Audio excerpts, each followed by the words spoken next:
In the Gulf of Mexico in April 2010, the 10-year-old BP-owned Deepwater Horizon oil drilling rig experienced an explosion. 126 crew members were aboard the floating rig at the time of the explosion. The resulting damage caused the rig to sink a few days after the explosion, and that's when the oil leak was discovered. Oil flowed into the Gulf for 87 days, causing the world's largest accidental spill.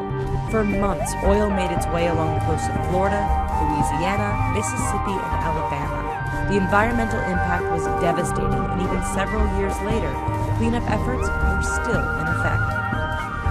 Boston molasses disaster. In January 1919, a Boston, Massachusetts molasses plant experienced one of the most bizarre disasters in U.S. history. One of the large storage tanks at the Purity Distilling Company, which held 2,300,000 gallons of molasses, burst due to a drastic temperature shift. Witnesses say there was a tremendous bang and machine gun-like sounds as the rivets shot out of the tank. A wave of sticky molasses rose up and began moving at 35 miles per hour toward the town.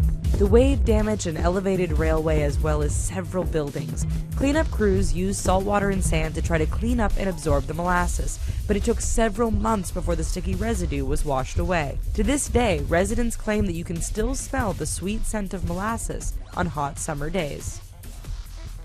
West Texas explosion. In April 2013, the West Fertilizer Company in West Texas experienced an ammonium nitrate explosion. More than 150 buildings were either damaged or destroyed. The factory had received several citations over the years for improper storage of hazardous materials and received complaints about the smell of ammonia. After weeks of investigation, authorities ruled out any natural causes and later determined that the fire had been set deliberately.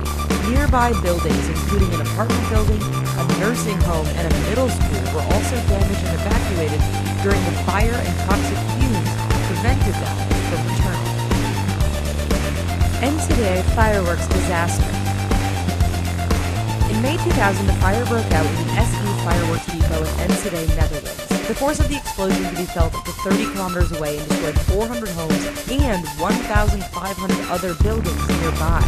SE Fireworks had always had a good safety record and met all safety audits prior to the accident. However, the fire was believed to have started in a work area before spreading to containers that were being illegally stored outside of the building. Copiapó mining accident. In August 2010, a 121-year-old gold and copper mine located in the Atacama Desert, just 45 kilometers away from Copiapó, Chile, experienced a massive cave-in, also known as the Chilean mining accident. This tragedy left one group of workers trapped over 2,300 feet underground for 69 days. The first group was close to the entrance at the time of the cave-in, whereas the second group of 33 men were further back and became buried alive. The men tried to escape via the ventilation shafts, but the ladders required by mining safety codes were missing. They survived on emergency food supplies within the mine and rationed it carefully before their location was discovered 2 weeks later. Additional supplies were then sent down to them to ensure their continued survival. It wasn't until late October they were all finally rescued. MV Tricolor accident.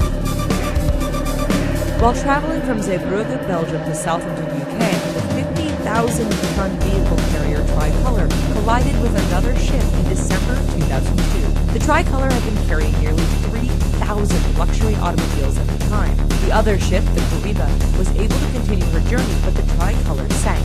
Thankfully, no one was killed in the accident, but $100 million worth of cars were lost, not to mention the Tricolor herself. The ship capsized in the middle of one of the busiest sea lanes in the world, however. Several ships struck her while she lay on her side underwater, and she had to be removed. Pemberton Mill collapse. The Pemberton Mill was a large 5-story factory in Lawrence, Massachusetts, which had been built in 1853. In January 1860, however, it collapsed without warning, an oil lamp was knocked over, and the remains of the building were set ablaze. It is still known as the worst industrial accident in Massachusetts in history. The man who designed the mill, engineer Charles Bigelow, denied responsibility, but was later accused of allowing malformed cast iron columns to be used. The mill was later rebuilt and still stands today. Cotter Toy Factory Fire. The Cotter Toy Factory in Thailand was a manufacturer of stuffed toys and plastic dolls. However, the building was incredibly unsafe as there were no emergency exits, no water sprinklers, and no insulation. In May 1993, a fire broke out in one of the factory buildings, but no alarm sounded and the ground floor doors were locked. Panicked employees were forced to jump out of the second, third, and even fourth-story windows in order to escape the flames as the staircases collapsed. Workers in the other two buildings were alerted to the disaster and were able to escape unharmed. It was one of the worst fires in Thailand's history. Bhopal gas tragedy. At the Union Carbide India Limited pesticide plant in Bhopal, Madhya Pradesh, there was a gas leak in December 1994 that exposed over 500,000 people to methyl isocyanate gas and other chemicals. These highly toxic chemicals and gases made their way towards the towns. This was also not the company's first leak, but it was the most devastating. Lac Mégantic derailment. In the eastern townships of Quebec, Canada, there is a town called Lac Mégantic. In July 2013, a 74-car freight train derailed and the crude oil it was carrying ignited. Roughly half the downtown center was destroyed, and many buildings needed to be demolished following the accident due to petroleum contamination.